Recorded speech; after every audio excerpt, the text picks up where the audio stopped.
Good morning. Any questions?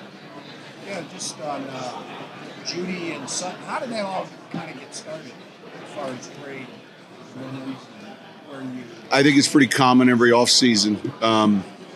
New coach, not a real deep receiver draft. Look, I've been. You read a bunch of these things that are written now, and I would say a number of teams have called on those players. But I said it yesterday that it's not something we're interested in doing. So you'd have to do your homework, and you can figure out how it all got started. But obviously, in the off season, everyone wants to be on top of any type of transaction. I understand that, and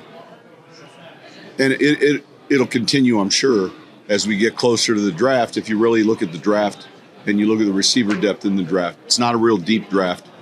So if you're a team that's looking for receivers, we're not the only team people called. I'm sure Houston with Brandon Cooks, other players like that. It's pretty common in the offseason, I think. As you've done the deep dive on your own roster, what do you make of your receiver group and maybe those two players? Well, we haven't been healthy. I can't count how many snaps that all three of those guys. Obviously, Patrick got injured. But from a team standpoint, we weren't healthy. None of the starters played in any of the preseason games.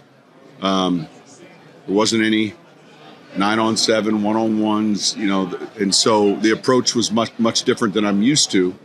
But I know that we battled a lot of injuries a year ago. I like the receiver depth. We'll continue to look, we're not a team that's going to be, this is the X, this is the Z, and then this is our sub-slot receiver. That's just not going to be us. And if you've ever followed what we did in New Orleans, that was never us. You play the starters? We're going to play all of them. In the preseason? Yeah. Absolutely we are. Absolutely we are. That's the preseason. You said you could change your in other interviews. You said you could change your culture right away. You brought in 5 offensive players who played for you at one time with the Saints, and you brought That wasn't about the culture, though. These are no. What about the offensive line and those was these moves about culture or just need? Let's talk about the former Saint players, and those are guys that I have a vision for. They're easy reads, guys that were available. If you want to pay closer attention to the culture, and you're looking at P. Ryan, or you're looking at Zach, or you're looking at McGlinchey or Powers, then you're getting it. They're smart, tough guys that we feel like are good football players. But listen, we'll continue to fill out the roster right now.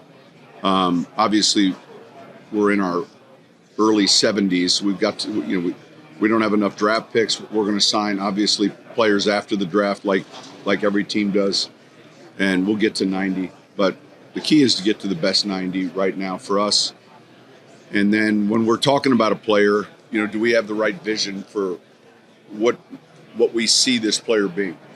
When you say you don't How have did you feel just about ownership giving you the resources to come right out and get those 2 highly rated offensive linemen right out and get them for you? I think it was important. I said this through the process of finding the right job. You're looking closely at the obstacles within each organization, and I felt like Greg and Kerry, the Walton Penner ownership group, this was unique. I met with them first.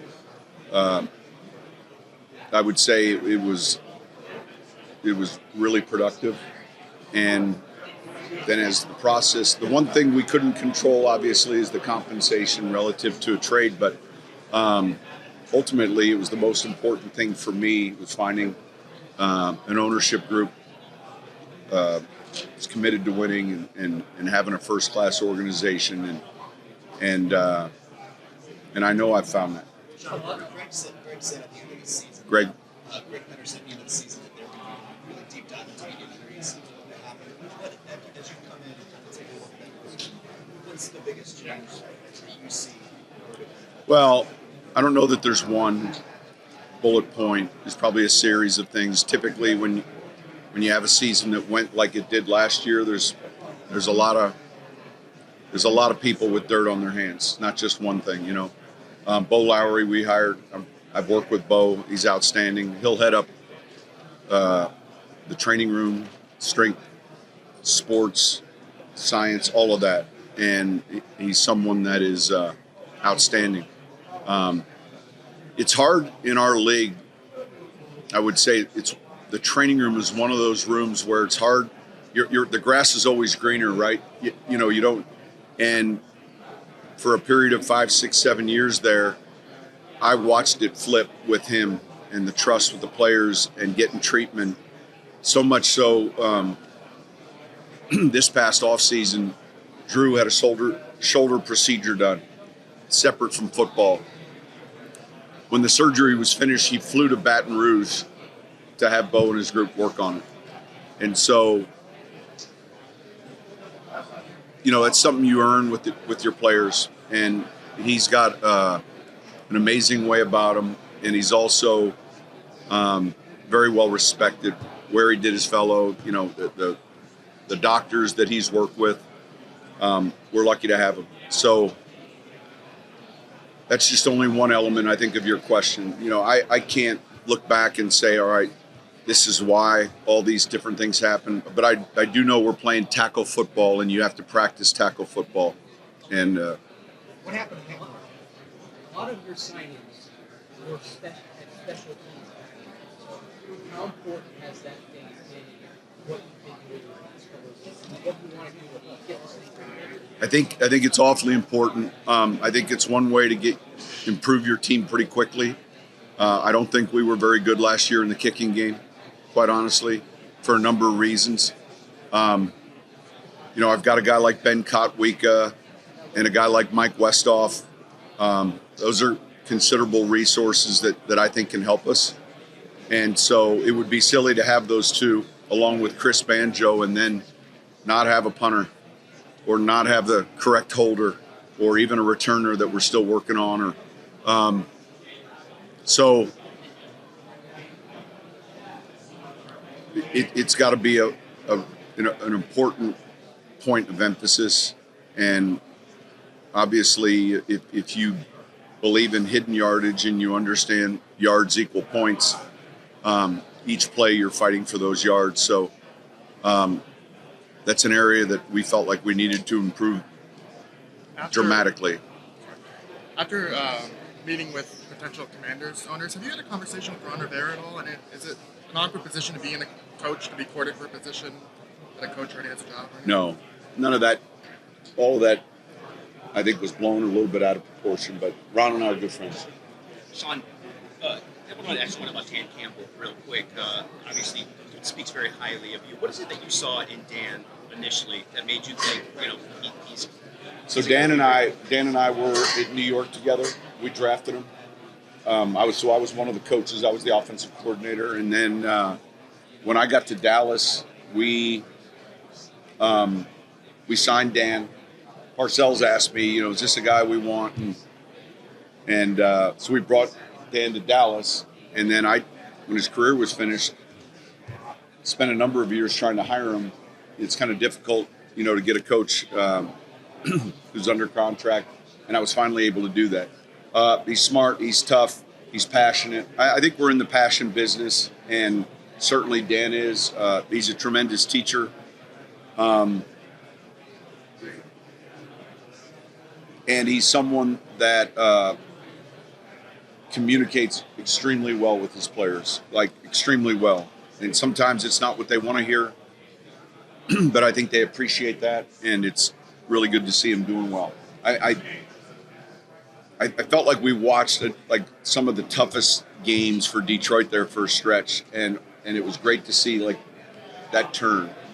And I mean, we've seen a 60-some yard field goal bounce off the crossbar, and I mean, you lose track of the different ways, but you know, he epitomizes grit, toughness. As you've got some of your offensive linemen in place now with Grady and C, what do you make of your center position? Do you like Lloyd there? What do you think of him as a player as you've gone back and looked? Yeah, look, we felt like it was an area we needed to address. We feel like he's certainly going to benefit from these additions. we haven't met any of these guys yet. So, but we see him as our starting center. Yeah. Can you give us an update on KJ Hamler and where things stand? No, listen, he had an injury that took place while he was training. He had a surgery done. He's rehabbing right now. How is Russell? How's Russell Wilson doing with the knee procedure he had, and will he participate in voluntary Yeah. minicamp you guys are having in April? Or? We're not having a voluntary mini camp in April. I know the camp you're referencing. No, it was on the league schedule, not our schedule. All right. And then How's he? injury-wise, I'll keep you posted. That's something, we're not going to talk a lot about, probably ever. Jared Stinney, like pretty early on, what is it that you like about his? I think he's young, but I think he's someone that we had a good grade on coming out. We like the player.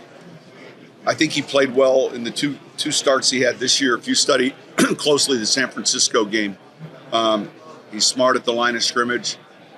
And so there were a couple of directions really with that position. There were a handful of number twos that either I'd worked with or we felt comfortable with.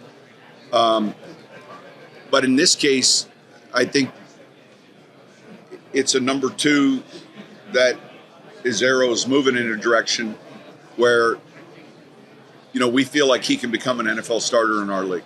Now, so the evaluation was pretty crystal clear for all of us. I think he's someone that's going to be great in the room. He's smart. And so quietly, that was an important sign for us. What led you to Zach Allen? You had the chance with Draymond Jones, or was interested here? Yeah, there was interest early in the season. I guess during the year there was an offer made. Look, in the end, it's pretty difficult. It's a week before prom, and you're trying to figure out, is Sally Sue's going to go with you? If not, you have to have. And so this goes back and forth. I'm happy that Draymond found a great spot. We felt like we found obviously one of the must was Draymond and/or that position, and we didn't feel like it was deep. What'd you like about Zach? Effort, energy. We loved how he improved in this past season. Obviously, Vance has been with him, so when you're in free agency and you have a little bit more intimate knowledge with a player, it's important. It's really important. How are your conversations with Vance? I know probably spend a little more time with George than Vance these days, but just They've been good. Sean McVay, at the end of the last season, took some time to think about whether he wanted to coach this year. When you went through your decision about not coming back last year, what were you hoping to get from your time away from coaching? I think it's probably different for everyone. For me, it was a couple things. Spending more time with my children. Rest. We traveled some. It's hard because you get in a routine, you go and you go and you go, and then when the season winds down, if the losses are beginning to sting more than the wins feel good, then you know that that's not a good thing. I said this when I stepped away in New Orleans, though. I knew it wasn't this wasn't forever. Now, did I know it would be a year? Was it going to be 2 years? I didn't know at that time. But for me, it was a chance to kind of reset and then have a chance to work on the other side of it in your field with the networks, and it was good. I enjoyed it. How'd you know you were ready to come back? I probably knew I was ready to come back middle of the season. And I think it was, all right, there was enough of this quiet time. We're kind of conditioned with itineraries and schedules, and when all of that stops, there's a little bit of void. But I played plenty of golf, and I knew I wanted to come back this season. John, what's your philosophy on the run game and how important it is to emphasize that to have a successful offense? I'm in favor of it. Was that a priority? Yes. Yeah. Yes. Do you do anything here to get to know everybody, hang out at the pool, team dinner, function, get to know the ownership group while you're here? Anything? Our ownership group? Yeah. But that would be for us, I'm not going to go through our itinerary. with the Penners.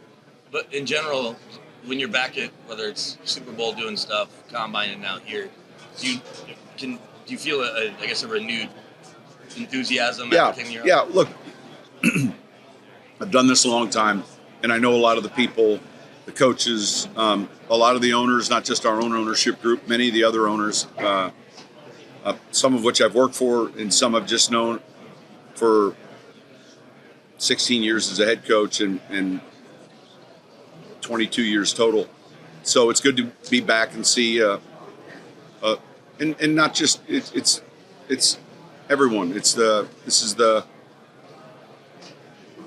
the circus, but it's the same group of people you see at the combine for the most part. A little bit different. Owners meetings. We'll have a draft, and it's good to see those people, and good to see a lot of the media people that I've worked with before. Some of you, this is the first time, and all good. Excuse me, Coach. Yeah, I think one of the things that we did a pretty good job with our staff, you can think of diversity in a lot of different ways, and we've certainly, I think, done a great job there. But there's also a good mix of younger coaches and veteran coaches that I think are important.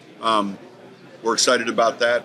And then from a personality standpoint, I think that's also important. What the roles are. I think it's important the roles are defined clearly. He's a tremendous communicator with players. Probably the most important hire I made in New Orleans back in 2006. And he'll be a good asset for our team. You said you're not going to do the voluntary camp. Yeah, I saw where that was printed. We're going right to phase 1 for a month. We're just going to lift and run. I don't know where that came from. As you went through the year off, did you restructure anything about how you sort of envision an offseason, or is it pretty much like you did? No, we've done that before in New Orleans. Just tried to extend.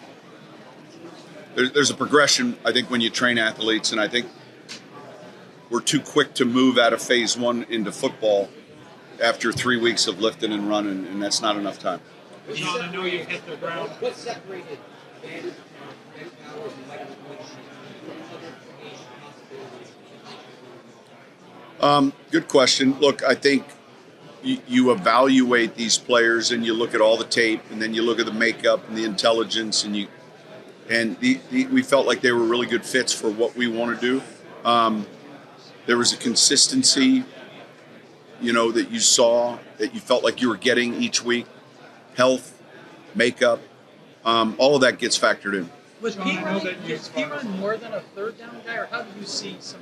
I see position flex. I mean, if you really watch P-Ryan, study the tape, you see him on early downs. You see him playing third down. He's a really good receiver, and obviously he can block the blitz. He's big. He's physical. He's smart. He's tough. He's kind of built to last, and so that was an important piece for us, knowing the injury that we're dealing with, and so he was really important. Is Latavius still in the mix? We'll see. Sean, I know you've hit the ground running, but have you had a chance much to get out in the Denver community and kind of see the passion of Broncos fans or anything like that? Not yet. Okay. Not yet. When you were kicking the tires on this job, was there anything you heard about Russell or from people when you were asking to I've worked with Russell. I was at the Pro Bowl in Florida years ago. Coached him. Shoot, we played two or three different playoff games against him. I was very familiar with. What stood out to you that you felt you could work Well, look, he's super competitive. He's won at a high level. He's someone that I think moves well. He's someone that I think works extremely hard. It's hard to find guys with all those traits. Now, I watched with every one of you the season that took place a year ago. And I said this a little bit earlier, there's probably a little bit of dirt on a lot of people's hands. And when you win 5 games, it is what it is. And I don't think I need to elaborate any more. I mean, It wasn't good. Wasn't good on offense, that's for sure. And it was hard film to watch. Coach, what makes How much do you believe in the idea of a young team or guys that haven't won before kind of learning how to win? Is that something you buy into, or is that kind of a media thing that people come up with? Oh, I don't know that I've ever looked at the age of the team and said, I mean, I think it's a young man's game, and I think, the vision for the veteran player, I don't need to see it every day, but I still need to see it from a veteran. I think it's more about the makeup than the age, if that makes sense. That's how I look at it. And then someone will tell me this is your average age, and I'll be like, oh, okay. It's not the other way around. And so, but the makeup and all these critical factors that we think are important, those are thought about when the player's coming in. We're certainly aware of their age. In free agency, you're signing maybe 2 or 3 priority positions that are younger on their first or second contract. But occasionally you'll bring in a veteran player, and you've got a pretty clean vision for what you're wanting in the player. What did you think of Dulcich when you saw what he did as a rookie? What's the next step for him in his career? Yeah, we'll see. Look, we haven't gone through every player relative to the evaluation process, but some of it was hard, the evaluation. Some of it was hard. Pardon? Yeah, I'm not going to talk about, yeah.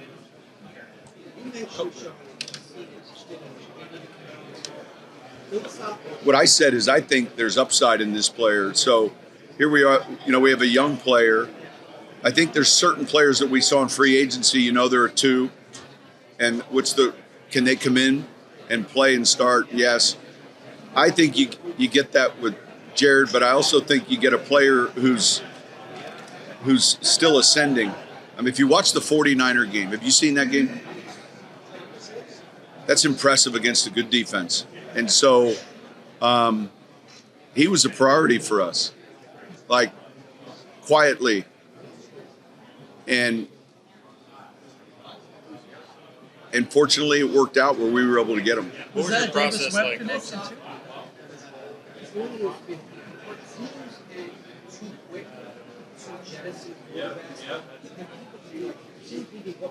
I don't think he was jettisoned, though. I think there was clear vision and intention for Las Vegas to re-sign him. So no one was jettisoned. What was your process during the season of earmarking players that you liked for potentially your next job?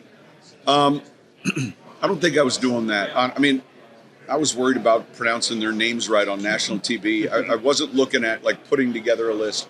I would say at a certain point I began to look at, all right, what kind of staff flexibility might I have relative to whose contract might be up, and can I hire this coach or that coach? Because that is a little bit more challenging than the other. What makes Zach in addition to yourself? Zach Street, when he goes 6 guys. Yeah, so Zach obviously, played for us and then coached for me. He's one of the few former players, that moved from playing and went into the play-by-play booth, not the color booth. And so all of us were but none of us were surprised that, pretty soon he did it pretty well. I was calling him about a coach when I was in New Orleans, and he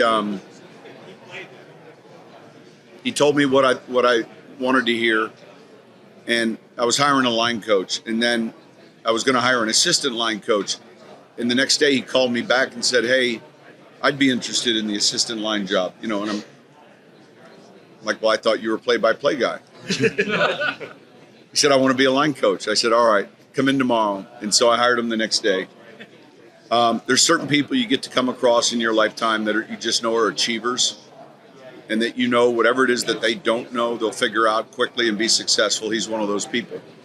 Now, it just so happens to be he had a long career playing offensive line.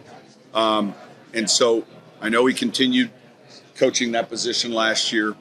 But to your question earlier, he was a target wherever I went, I wanted to, if I was able to, hire him as the line coach. And so you guys will enjoy getting to know him. He's a pretty special person. Somebody you figured was going to be a good coach while he was on your team? Well, look, I talk about bloodlines a lot.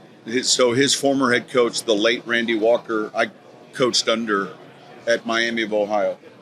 And Zach was from Cincinnati, and Randy had gone to Northwestern and recruited and signed Zach at Northwestern. My first year in New Orleans, I called Randy on a quarterback that he had. Now, you have to know Randy Walker. He didn't pass out many compliments. It was like they were hard-earned. And we finished with the quarterback, and he said, "What do you think of my right tackle?" And I didn't know who his right tackle was, right? I said, "Who's your right tackle?" And he said, and he yelled at me like I should have known, and I probably should have. Zach Streif, and he goes, "This kid can play in your league. If Trey Essex can play in your league," he goes, "Streif can play in your league." He was a 2-time captain. So when I hung up the phone, and I knew it didn't come from Randy that often, I walked into the draft room, and I saw he was on the backboard of free agents. And I grabbed his magnet, and we walked it over, and I put it in the 6th round. So that year in the 7th round, we took Zach Streif first with our first 7th round pick, and Marcus Colston with our compensatory 7th. Those guys played like 25 years. So that was a good phone conversation. But back to the pedigree, I just know how he's been coached. Well, there's not another person that I know more on our staff and team than Zach Streif. So that's an easy one. Hard to pull him away from the brewery then? Yeah. I think it's good for him to be away from breweries. Well, the Colorado may not be the best place to Colorado's go. a tough spot for that. Why was Alex Singleton a priority? Look, he was productive. I thought there were a lot of things we did well defensively, and if he wasn't, then where were we going if not Alex? And so,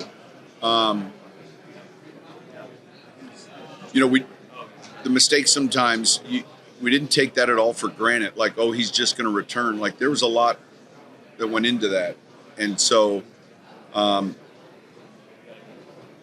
those 2 inside guys played well, and they were available. And the defense, in a lot of ways, played well, considering the time of possession, considering the field position, considering. Like, it's hard to play good defense if you're not playing complementary football. And it sounds like I'm being critical of the special teams and the offense, and I am. What can you say about the signing of Zach Allen? A lot of people have claimed that signing. A lot of people have what? Zach Allen. A lot of people have spoken well of that signing. Yeah, I get back to the knowledge maybe that you have with a former coach that was with you, and I think that once again there's a makeup thing there. If you're looking at it closely, smart, tough, loves football, plays hard. I